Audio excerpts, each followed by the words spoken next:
కూకట్పల్లిలో పాప మర్డర్ కేసులో ఆందోళన మరింత ఉధృతం అవుతోంది. నిందితుడిని ఎన్కౌంటర్ చేయాలని పేరెంట్స్ డిమాండ్ చేస్తున్నారు. ఇక కూకట్పల్లి పోలీస్ స్టేషన్ ముందు బైఠాయించిన సహస్ర పేరెంట్స్ న్యాయం చేయాలని డిమాండ్ చేశారు. క్రికెట్ బ్యాట్ కోసమే హత్య జరిగిందంటూ పోలీసులు కేసును పక్కదారి పట్టించే ప్రయత్నం చేస్తున్నారని ఆరోపిస్తున్నారు. ముంబై హైవేపై బైఠాయించిన సహస్ర బంధువులు పోలీసులకు వ్యతిరేకంగా నినాదాలు చేశారు. దీంతో కూకట్పల్లి రోడ్డుపై భారీగా ట్రాఫిక్ జామ్ అయింది.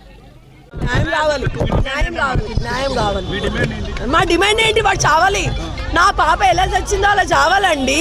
ప్రపంచానికి చూపియండి. మీరు ఆడు చచ్చాడు అని మన చూపియండి. నా ముంగట చంపండి, మా ముందు చంపండి, టీవీలో అందరి ముందు చంపండి. అదే డిమాండ్ చేసేది.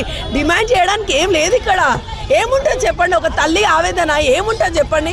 ఒక 1 అవర్లో ఒక మంచి పిల్ల మీరు చూసుంటారు. ఏం ప్రాబ్లం ఉంది నా పిల్లకి చెప్పండి? నేను ఎందుకు డిమాండ్ చేయకూడదు? ఏం ప్రాబ్లం ఉంది ఆ పిల్ల? నా పిల్లకి ఏమైనా తక్కువ చేశాను? చిన్నప్పటి నుంచి డబ్బులు పెట్టి పెట్టి పెట్టి అంత పెద్ద చేసుకొని ఎందుకు ఊరుకోవాలండి? ఆ అబ్బాయి అట్లా చేస్తుంటారు. అట్లీస్ట్ ఒక చిన్న బ్యాట్ కోసం చేస్తారా? రేపు చిన్న చాక్లెట్ కోసం కూడా చేస్తారని వదిలేస్తారా? తల్లిదండ్రులకు కూడా శిక్షించాలండి. ఎందుకంటే సార్ చెప్పారు కదా, సెల్ తెచ్చుకున్నాడు అప్పుడు అడిగారంట, అంటే అప్పుడే దండించుండి చాలా ఘోరంగా చేసుంటే గనక ఇప్పుడు ఇంత అయ్యేవాడు కాదేమో అని నేను అనుకుంటున్నానండి. ఖచ్చితంగా పేరెంట్స్ కూడా ఉంటుంది, పేరెంట్స్ కూడా శిక్షించాలి.